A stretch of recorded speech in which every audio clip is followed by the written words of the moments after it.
Hello guys, welcome back to my channel Malik Helps. This is Tumours part 2. So let's start and let's continue wherever we left off. So this is something known as pituitary insufficiency. So in the cases of pituitary insufficiency, what we see is a hormone disbalance. It is related to hormone disbalance. So excessive body weight. Unlike cancer, this is having excessive body weight. As we know that in the cases of cancer, the weight will decrease. So this was a atypical question. So I included in the same video itself. So the body weight of the patient or the boy is increasing. So instead of decreasing, the patient is having at the age 4 or since the age 14, the body weight of the patient is increasing. So fat distribution is in the body is evenly. So we are not going to misdiagnose it with Cushing or any kind of another obesity, because the fat is distributed evenly. In another cases or in another kind of obesity or another questions, the fat distribution is on the regional area, like in android, gynoid, Cushing, dysplastic. In all those obesities I have explained in the first video, that fat deposition will be in some particular area. You can watch the video. So pink stretch marks, thighs on abdomen, so mark the pituitary insufficiency or pituitary disturbance, pituitary irregulation. This is what it is. Next is elderly patient. Elderly patient shows submaxillary lymph node enlargement.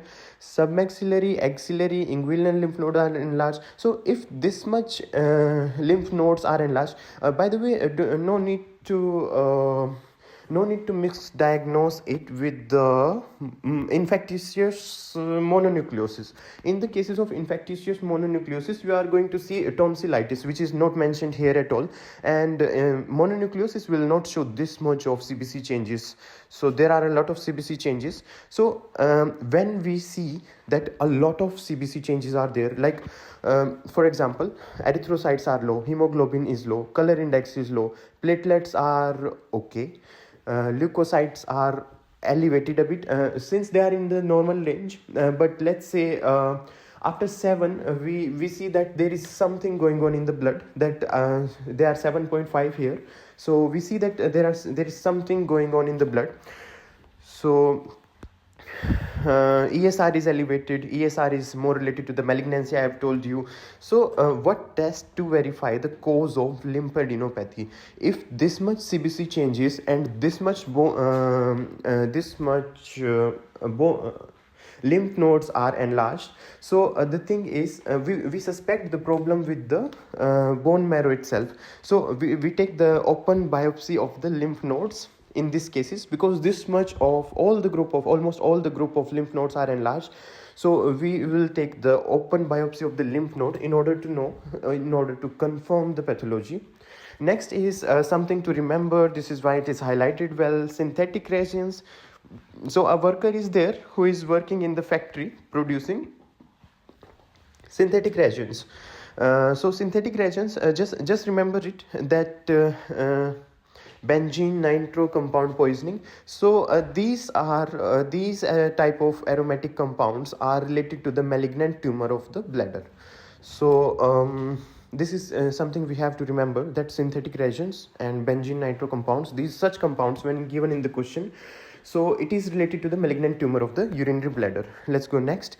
Next is the case of carcinoma of the liver.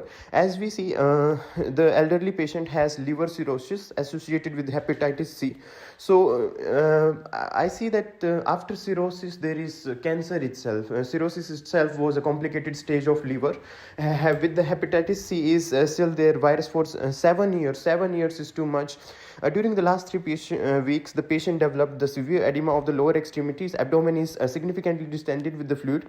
There are signs of cirrhosis, portal hypertension. Lymph nodes are in the area of the hepatic portal. And if you cannot remember all of these things, just remember alpha fetoprotein. So we see the alpha fetoprotein in the blood is too much. 285 is too much. So this is something, the marker of the liver cancer. So marker of the liver cancer, alpha fetoprotein. So mark the hepatocellular carcinoma of the liver.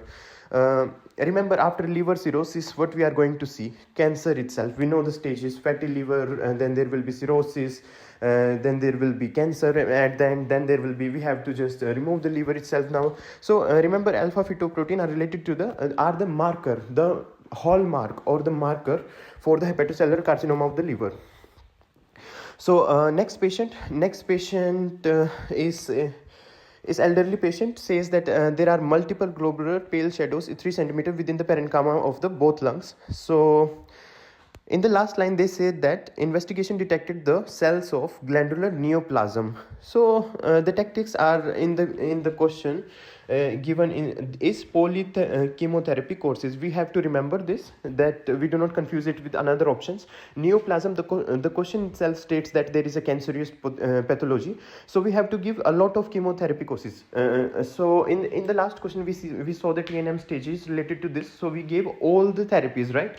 The surgical also, the chemotherapy also, the other therapy also. So we will give polychemotherapy, 3 of them, all of them, give all the maximum therapy according to the KROK's treatment. Next patient is 64-year-old having cough, blood streaked sputum. So we already know that it will be the cancer. Other findings, you can see mediastinal displacement due to the area is due to the congestion caused by the abnormal growth of cells. So blood streaked sputum is enough to mark the lung cancer. However, you can read the whole question. Fibrocystic mastopathy. So my friend did it wrong a lot of time. So something to remember is fibrocystic mastopathy. It's related to the breast cancer, but it is related to the menstrual syndrome. Like when the patient is having a menstruation cycle, so the pain will get associated with the menstruation. So let's see the question, you will understand well. So 45-year-old patient reports the periodical pain in the mammary glands that starts 1 day before menstruation and stop after menstruation. So 1 day, do not confuse it with the premenstrual syndrome. There is a question over the premenstrual syndrome in the KROK as well. But remember to... However, the premenstrual syndrome was not given in the option of this one. The options were like lactational mastitis, acute infiltrative mastitis, fibrocystic mastopathy, or sometimes they just say mastopathy without fibrocystic itself. So when the changes in the mammary gland are associated with the menstruation cycle, as the patient highlights it, that it starts 1 day before mammary gland, pain in the mammary gland starts 1 day before the menstruation and stop after the menstruation began. So remember to mask fibrocystic mastopathy. Next is endometrial carcinoma. So I told you that bloody discharge from vagina even after the menopause. It can this is even more common after menopause as well. No pregnancy, uterus or uterine appendages changes during the diagnostic curettage of the uterine cavity. The physician carved off encephaloid matter, which are abnormal tissues or necrotized tissues or atypical tissues. So suspect the endometrial carcinoma. Something to remember about the endometrial carcinoma, that it occurs, or the changes which are shown by the endometrial carcinoma, like the pain or the discharge, they are on its peak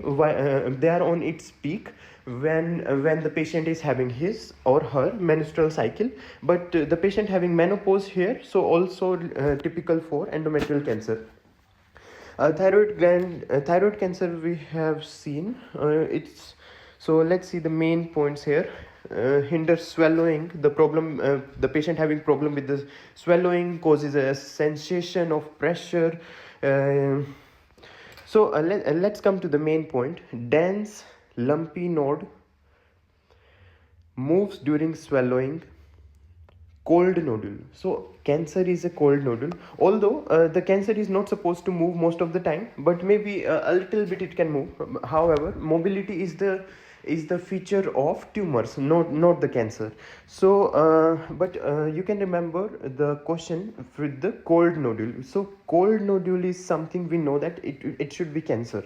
So if you remember cold nodule, other things are not very helpful in this question. Cold nodule means thyroid cancer. So what we are going to do as a confirmation, we will do a fine needle aspiration biopsy. What is written here? Thyroid adenoma, benign tumors, rogo. Let's go next. Another case of endometrial cancer. So remember that endometrial cancer is also known as uterine corpse cancer. So let's see the profile. Bloody discharge from the genital tract. The patient is having the age of menopause. So yeah, exactly. The patient has menopause 8 years ago already. Uterus is enlarged. She cannot have a pregnancy. So uterus is enlarged. It means there is some abnormal growth. So dense to touch, limited mobility. Since cancer is limited to the mobility, we told about it. Appendices cannot be detected. Parametrium is free. Functional curettage of the uterine cavity yields significant amount of the medullary substance in the scalp. So the physician scalp doped some abnormal cells. So never forget to mark the uterine corpse cancer. Also the history is given in the question. History, or let's say the anamnesis, states that the patient is having menopause already, and after the menopause also endometrial cancer is can occur. So let's go next. Torsion of the ovarian tumor pedicle. This is something what we never forget to mark incorrectly. So even I myself marked it so many times incorrectly, even my friends. So 18-year-old patient, elevated body temperature, fever, sharp pain in her lower abdomen, more intense on the right, difficult defecation. Vaginal examination shows. So the vaginal examination is important here. If you remember the vaginal examination typical for the torsion of the ovarian tumor of the pedicle.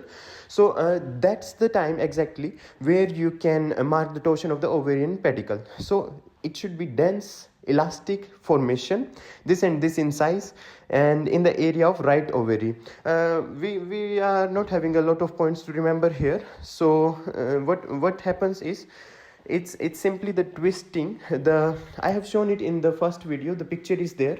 So the ovary gets to twist around its own pedicle. So when the ovary gets twisted, then it is the sharp pain. If it is not twisted, so it's a bit uncomplicated case.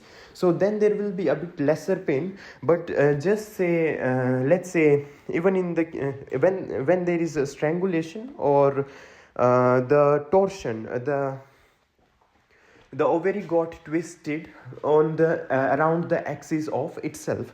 So then it will cause sharp pain, because it will lead to a severe ischemia, right? If the ovary will get twisted around its own pedicle, so the blood vessels got blocked, there is no more blood supply, so it will cause severe pain, throbbing pain, sharp pain. So this is something to remember, that when there is sharp pain mentioned, and also the vaginal examination finding dense elastic tumors, size blah blah, a pregnancy test is negative. So when they say that the pain is more on the right, we could suspect the ectopic pregnancy as well, but they said that pregnancy test is negative, so we are sure about the torsion of ovarian tumor pedicle. I hope you will mark this answer correctly this time. Something to remember, something to cram. So which of the following symptoms occur only only if a total body acute radiation exceeded 50 Gray?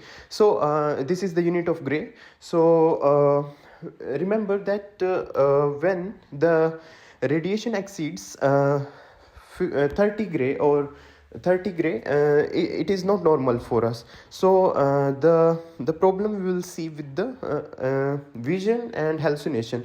I wrote a mnemonic also in Hindi. You can read it if you are learning in Hindi. So we'll remember that after 20 Gray, the acute radiation dose is not good for our eyes and for our brain. So we can remember it. It will lead to the CNS damage, and when there is CNS damage, we all know that we will have first of all problem with the eyes, because small muscle, small system. So after the CNS got affected, very easy to find the optic findings. So hallucination and impairment with the vision. Let's go next. Next is finally a question over transverse colon. So it's an elderly patient. elderly patient reports the dull pain in the mesogastrial region. Mesogastrial weight loss is something given, so we don't have to misdiagnose it. So dark blood admixtures in the feces, constipation, put off 10 kg in a year, which is typical. So the patient is showing the bowel movement habitats, and we saw it in the introduction portion that bowel movements will change when there is a cancer with the GI tract. So in the question it was given transverse colon. Other options were like the IBS or ulcerative colitis or Crohn's syndrome. Other options were like that. So we will not mark it incorrectly, it's fine. So bowel habit change in the cases of cancer of transverse colon, we see weight loss, we see constipation, the mesogastrial region pain, because the colon is present on the area or around the area, put of 10 kg weight in this area. So ESR I told you, it's malignancy for sure, or if not the sign of infection, because the patient is not having any fever, so it's not infection, so it's the case of the cancer. Next is myelomatosis, multiple myeloma. Multiple myeloma is simply the blood cancer of the plasma cells. So let's say what the patient complains about. Patient is elderly. Patient complains about the pain in the lumbar area. So underwent the course of physiological treatment on the account of the radiculitis, but no improvement. So even after the course of radiculitis, he's showing no improvement. The X-ray rography, roentography. So X-ray of the spinal cord and pelvic bone reveals osteoporosis. Osteoporosis, we have seen that it is one of the symptoms of the cancer as well. Serious bone defects. So this time he is highlighting the osteoporosis very well. And in the CBC they say moderate nomochromic anemia because it's the cancer of the blood cells. Proteinuria, and all blood protein is made up of this much. So this is low according to me. The protein in the blood should be some 60 to 80, as I have remember. Blood protein should be some 60 to 80 in the range. 10 is very low, so it means we see the proteinuria is real. The proteins, almost all the proteins got wasted to this urine. So remember about it, myelomatosis. Multiple myeloma is also known as myelomatosis, so we have to remember this. Hyperproteinemia, yeah. So this is a case of ovarian cancer. Very important question, because me and my friends, we marked it some 7 to 10 times wrong. But let me tell you what to understand it this time. First of all, the patient is elderly, already prone to ovarian cancer, since when there is menopause has occurred, so the physiologic involution will occur now. So when the patient turned old, the ovaries are of no use for the patient. So so the patient get more prone when there is no menstrual cycle anymore. The patient get more prone to the ovarian cancer because of the physiological involution, or because of the age involution.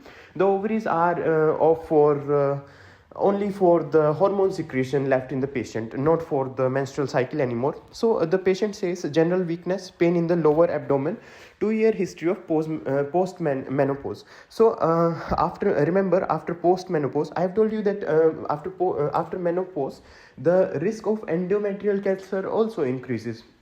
That it mainly occurs, the endometrial cancer also mainly occurs after post menopause. And exactly this is what I marked in the question, that endometrial cancer I have marked after seeing the post menopause things. But we have to remember this case very well, that objectively the patient having abdomen enlarged plus signs of ascites and peritoneal irritation. Examination shows the cervix is clear and cylindrical. Body of the uterus is deviated to the right, and behind the uterus there is a lumpy, painless, dense, immobile mass. So what we need to remember is lumpy, painless is cancer, we know that, I've told you. Dense and concentrated is cancer, I've told you. Immobile is also a cancer, I've told you. And mass is too big. So please don't mark the endometrial cancer for this question. Just don't forget to mark about the ovarian cancer. uh, let's go next. So next is 62-year-old patient complains in the pain in the lower abdomen, lower back, sacrum, profuse vitis, discharge, GI tract. Menopause has already occurred the 3 years ago. uh, Bimanual examination says uterus is enlarged up to 5 to 6 weeks of pregnancy, although the patient cannot have pregnancy in this age, already had menopause. Why the uterus is enlarged? Because the uterus is cancerous. Let's see the findings. Uneven surfaces because there are abnormal growth of cells. Immobile because it's cancer, the mass is cancer, that's why it's immobile. Another finding, atypical cell. Okay, the question has said the atypical cells for sure, and uterus enlarged with atypical cells, so it's the cancer of the body of the uterus, or we can say the cancer of the uterus. The middle part is the known as the body of the uterus. Around is the fallopian tubes, or we call them appendages as well. So this is the last question. I'm happy if you have made it till here. So let's see the question. Last question. 58-year-old patient complains of the profuse macrohematuria with the discharges of shapeless blood clots. We just saw a question related to this, that the shapeless blood clots will come from where? Bladder tumor. So a macrohematuria wasn't accompanied by pain and dysuria. So it also highlights the cancer, that macrohematuria which was not accompanied by pain. So we know that it is painless. 5 months ago appeared for no reason, stopped by its own after few days. So what should we diagnose? So the main thing to remember, sometimes in the KROK question they give the tumor as painful, they give the cancer as painless, and vice versa sometimes. So there are a lot of atypical questions. So let's see, main thing to remember is discharge of shapeless blood clots. Where are the blood clots coming from? They are coming directly from the bladder.